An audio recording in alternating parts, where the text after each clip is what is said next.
it's another route you could go. Very helpful. Thank you, John. Yeah, thank you. Appreciate you being here. You are listening to KZSB 1290 AM. John Greathouse is with us every week here, and you can get your question in by going to coworkerradio.com. We'll see you next week, John. All right, I'll see you.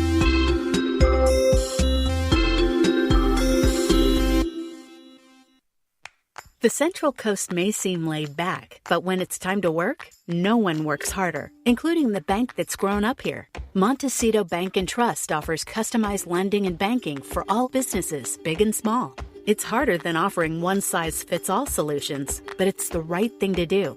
And here, getting things right is a way of life. Montecito Bank Trust. Behind every great community is a great bank. Montecito.bank. Member FDIC. Hi, it's Catherine Raymock. Are you buying or selling a home? See Compass Realtor Terry Ryken. I went to Terry because of his reputation and experience, but was quickly taken by his genuine enthusiasm. It's that combination that truly sets him apart. Terry specializes in properties in Montecito, Hope Ranch, Santa Barbara, and Santa Ynez Valley, and has 39 years of experience as an agent and broker. There are so many realtors to choose from, but only one Terry Ryken. Find out for yourself. Google search Terry Ryken.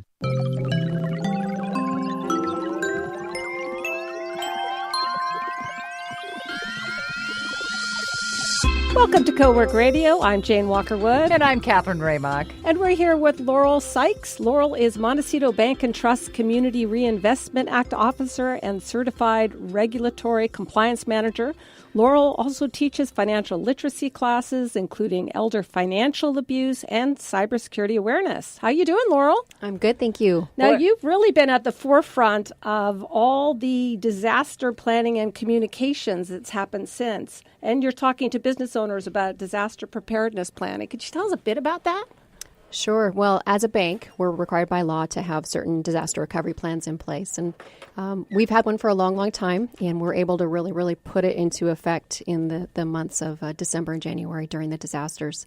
And it's funny, you write a plan, you test the plan, and then when the disaster actually happens, you kind of throw the plan out the window and hope that all your training and preparation is going to prepare you for all of that. And it's been a really intense experience. We've had employees that have been impacted. Fortunately, no one has lost their homes. We've had customers impacted, loved ones, colleagues.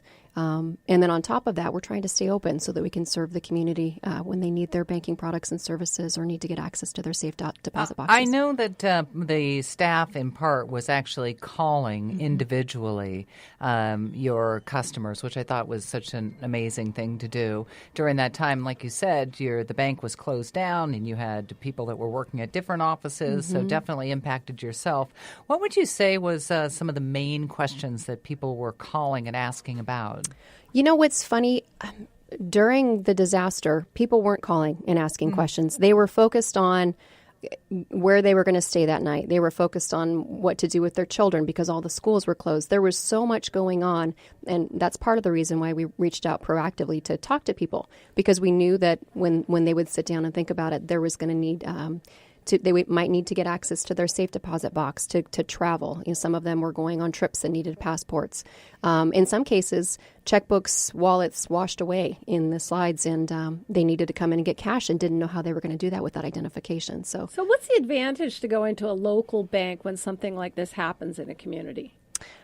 I think there's a few benefits to banking locally. First off, we know our customers. We know who they are. We know which ones were going to be impacted by the disasters.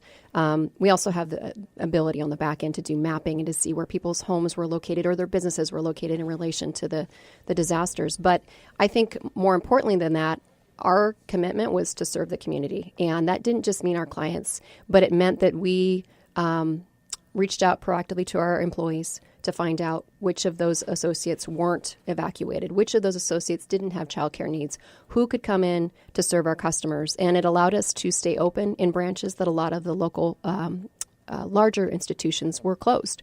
And it was important to us to stay open. Some new things happening for Montecito Bank and Trust. I want to talk about the small business credit card in just a little bit. But fairly recently, in the last couple of years, you've opened a home loan division, which I'm sure some people don't even know. The reason that you weren't doing home loans for a long time and then shifted to, why was that? Well, in 2007, our bank took a hard look at what was going on. It was pre-recession, and looking back, it was probably fortuitous.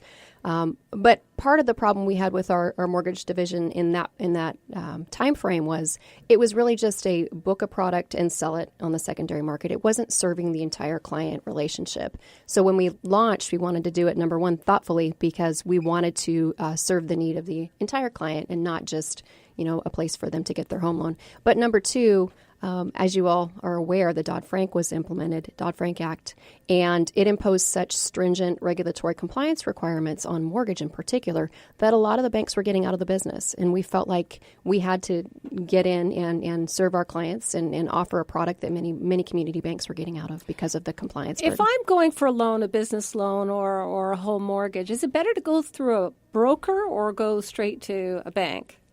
Broker. Oh. I mean, to me, banks are always going to be the best place to get your loan. You might be able to get different pricing, different products through a broker, but they're not there to necessarily make sure that you're protected and that you're getting the best product for your own financial needs. And banks are required by law. They're regulated. They're examined very carefully. And not that brokers aren't, but I think that there is something about banking with a financial institution that is FDIC insured and that is heavily regulated that can give you comfort that nothing is going to happen with your loan. So how do I compare prices if I'm not going through a broker to know which bank to go to? That is a great question. So you can go to most of your local banks and get pre-approved, and you can get a letter that pre-approves you at a certain rate and term. And then you can shop. And the new laws that went into effect, one of the benefits of it is it created something called a loan estimate. And when you apply for a home loan, you are mandated by law to get this loan estimate. And it allows you to shop from bank to bank to see what is really the best price when you take a look at all the fees. But looking at that figure that none of us probably take into account, the annual percentage rate, the APR. Mm-hmm. The APR is going to tell you all in what are the costs associated with that loan and which is my better deal. We're talking with Laurel Sykes. She's with Montecito Bank and Trust. And boy, you have a very far-reaching job. But one of the things that is part of your job, which I'm sure gives you some kind of, I'm sure, satisfaction when you're successful at it. But also, we were talking about it and already getting angry over here. The elder abuse, and it's not even financial abuse. It's not just the elder. I mean, a lot of people get sucked into these scams, but mostly it is elders. And so, what do you do? Do you go out in the community with the DA and help them? And so how do you get the word out? I think our institution is doing a lot more to get the word out than your average bank because it's something we're very passionate about. We do financial literacy in retirement homes. We'll go speak to investors clubs, any kind of community group that wants to have us out. But part of the problem with doing financial literacy targeted towards the senior population is whenever you're dealing with even early onset cognitive decline, it's not something they're going to retain. The first thing that goes as we age is our ability to discern deceit. So what you really need to do is create a program that encapsulates the entire family. We're working on a set of banking products and services in the second half of the year that will allow caregivers limited access to accounts. We'll provide alerts to trusted advisors to our elder population. We work really closely with law enforcement, our local police department. They're just fantastic in what they do. Adult protective services. All banks are required by law when they suspect elder abuse to file with Adult Protective Services, and then that kind of starts the ball rolling. We work with law enforcement and the DA to recover funds once they've fallen hard prey. To do, though. It right? is hard to do. Yeah. But the biggest thing that we have going for us is training our employees. And our employees are the ones at the front line that will detect it. They will hear the red flags. Someone will come in and want to take out cash and say they've got to pay somebody. Have you, either of you, had the IRS scam this year? Yes, I have. They're sending me to jail, so I might be taken away at any moment. Yeah. And first note, the IRS will never give you a phone call. Right? They don't call. They don't call. They send certified mail. So if you're getting a call at 2 o'clock in the morning, I know it's hard. You're halfway in a dream. But they're not even coming at 2 o'clock in the morning. They come, then I'd be more suspicious. Yeah. They come during the day. Yes, that's true. And then now there's people coming to our homes in Montecito, and they look like they have proper ID and they have a proper letterhead. Trying and to get come access. They want to come and do an inspection for the government. Yeah. How do you detect whether it's a fraud or not a fraud? There's a lot of different ways. We actually post quite a bit. We have a Facebook page called Fraud Fighters. Oh, that's fantastic. I have my own avatar. It doesn't really look like me, but we post every Tuesday and Friday. And as the disasters were happening, we were posting about all the different scams and giving links back to resources they could go check. When it's charities, we advise everybody to go to CharityWatch.org. They can confirm the identity of the charity, because that was another scam we were seeing, is people calling for donation of funds for the victims. And a lot of people don't realize that a charity can be legal. Even they only have to give away something like 15% of the money they bring in. What's the amount? It's very small. Yeah, and you don't necessarily know if the person on the other end is collecting in full for the organization that they're fundraising for, or if they're getting a cut, or what's going on. Which is another thing. People don't realize some people get a cut to collect for charities. Correct. It is so disheartening. We were just saying, so much work goes into this fraud that you would think that people would just spend that time and get a real job, but that's not the case.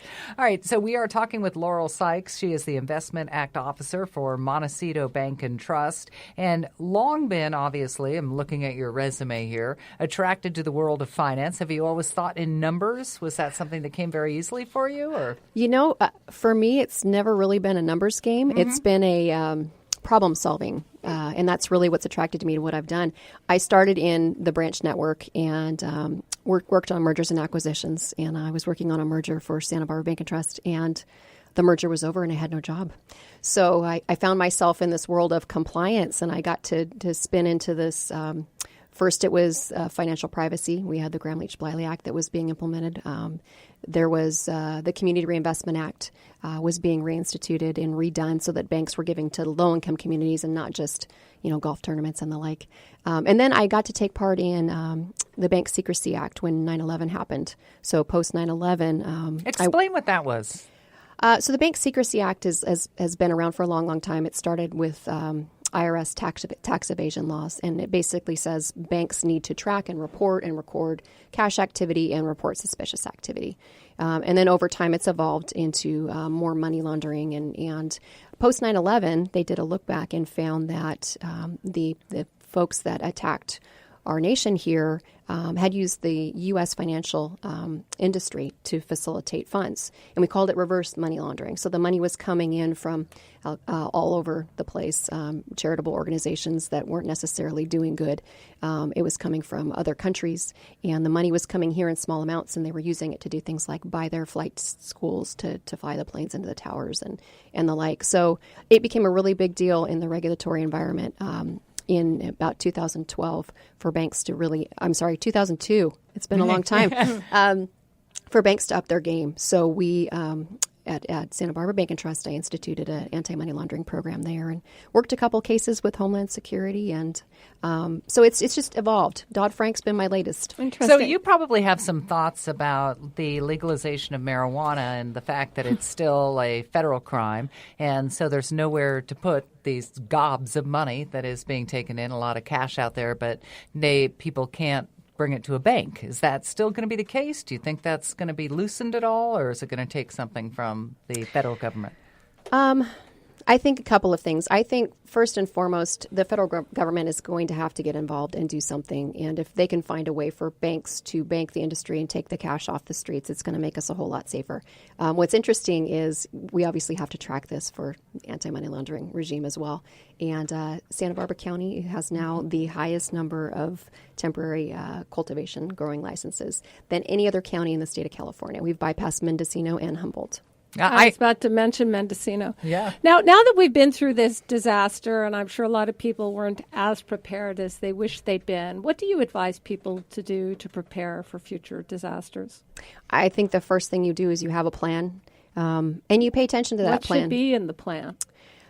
Well, for families, it's how are you going to connect? How are you going to communicate? I think one of the things that we learned with this disaster is they talk about having a disaster kit in your home. And that never was more important than it was during this last But I go-round. didn't even use I actually have one of those disaster kits, and that was something I didn't use. It was other things that I ended up needing that I wouldn't have thought about. Like what? Well, how to charge my phone. That became a thing. Getting communication. The first day we had no Verizon service in Montecito. So I assumed that's how I'd communicate. I wasn't able to do that. I had a